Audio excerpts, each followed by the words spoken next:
Hello दोस्तों, एक बार फिर से स्वागत है आपका आपके अपने चैनल एनकेएस सिनेमा में, जहां आज हम एक्सप्लेन करने वाले हैं सिटाडेल वेब सीरीज के फर्स्ट एपिसोड को, जो कि एक कमाल की एक्शन थ्रिलर सीरीज है। तो दोस्तों, मेरा नाम है अंकित। तो चलिए वीडियो शुरू करते हैं। अबे जल्दी बोल, कल सुबह पनवेल निकलना है।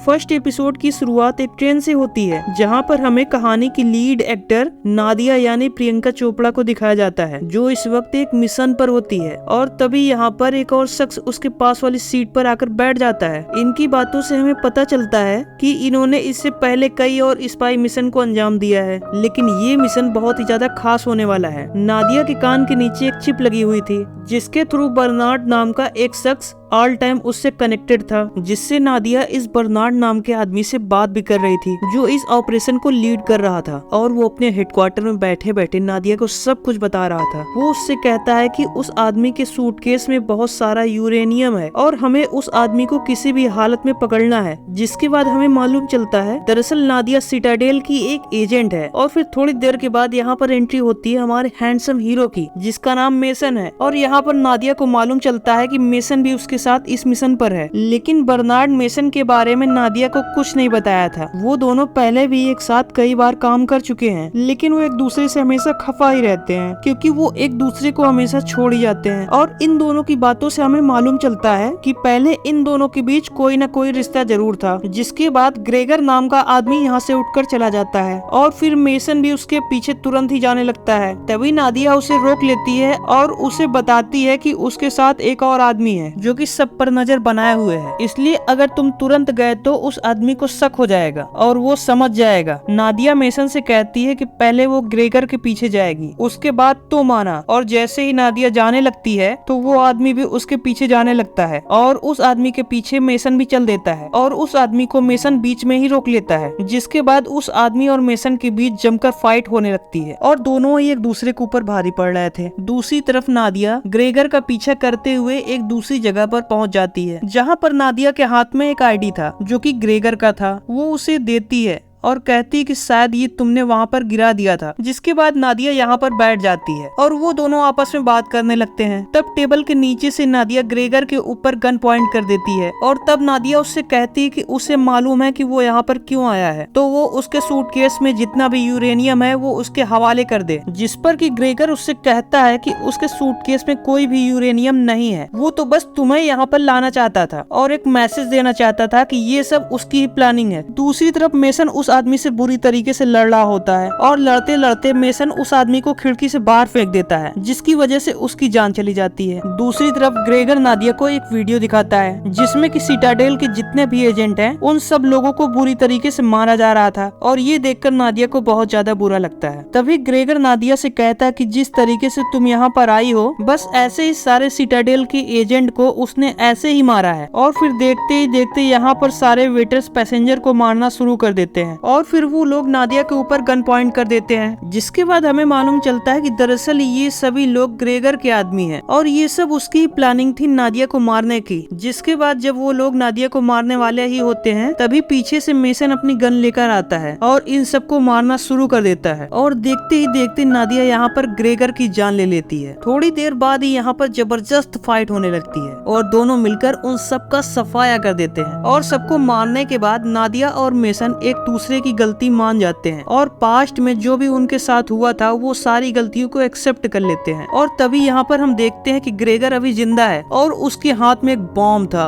ग्रेगर जैसे उस बॉम्ब की पिन को खींचता है तो यहाँ पर एक जोरदार ब्लास्ट होता है और जिस बोगी में वो थे वो पूरी बोगी ब्लास्ट हो जाती है। और आखिर में हम सिर्फ मेसन को देखते हैं, जो कि पानी में बेहोश पड़ा हुआ होता है। अब आगे हम इटली का सीन देखते हैं, जहाँ पर मेसन को एक हॉस्पिटल में एडमिट किया गया था, जो कि मेसन काफी इंजर्ड था और वो हेल्प करने के लिए चिल्ला रहा था, क्योंकि वो बेहोशी के बहुत देर बाद उठा था और वो अपने शरीर पर कुछ चोट के निशान भी देखता है, पर उसे कुछ भी याद नहीं होता है। जिस पर कि डॉक्टर्स उसे बताते हैं कि उसका नाम कायल है, क्योंकि डॉक्टर्स को उसकी जेब से कायल नाम की आईडी मिली थी और उसके पास से एक एंगेजमेंट रिंग भी मिली थी। लेकिन मेसन को कुछ भी याद नहीं होता है, जिसके बाद कहानी 8 साल आगे शिफ्ट होती है, जहाँ पर हम मेसन की पूरी फैमिली को देखते हैं। लेकिन अब मेसन का नाम मेसन नहीं बल्कि कायल है, क्योंकि अब मेसन को कुछ भी याद नहीं था और अब मेसन अपनी पूरी फैमिली के साथ रहता है और उसकी एक बीवी और एक बच्ची भी है। लेकिन मेसन अपनी पहले की लाइफ से अभी तक उबर नहीं पाया था और उसे ट्रेन वाला सीन अभी भी याद है, उसे नादिया भी याद है और इसके अलावा उसे कुछ भी याद नहीं है। इसलिए वो थेरेपी लेने के लिए भी जाता है, लेकिन वहाँ से भी उसे कुछ ज्यादा फायदा नहीं मिल रहा था। इसके बाद यूएसए में हम एक औरत को देखते हैं जो कि यहाँ की एम्बेसडर थी। दरअसल उसे सिटाडेल के बारे में कुछ पता करना था और उसे सिटाडेल के एजेंट और उसके हेडक्वार्टर के बारे में मालूम करना था, क्योंकि वहीं से उसे न्यूक्लियर बॉम्ब के कोड्स के बारे में मालूम चल सकता है और एम्बेसडर के इस आदमी के द्वारा उनके हेडक्वार्टर के बारे में मालूम चलता है। जिसके बाद एम्बेसडर अपने खास आदमी डेविड के पास कॉल करती है, जो कि एक शादी में बिजी था क्योंकि वो वहाँ पर लोगों को मार रहा था। जिसके बाद वो डेविड को बताती है कि उन्हें सिटाडेल के एजेंट और उसके हेडक्वार्टर के बारे में उसे मालूम चल गया है, तो तुम अभी वहाँ पर जाओ और उस हेडक्वार्टर के न्यूक्लियर कोड के बारे में पता लगाओ।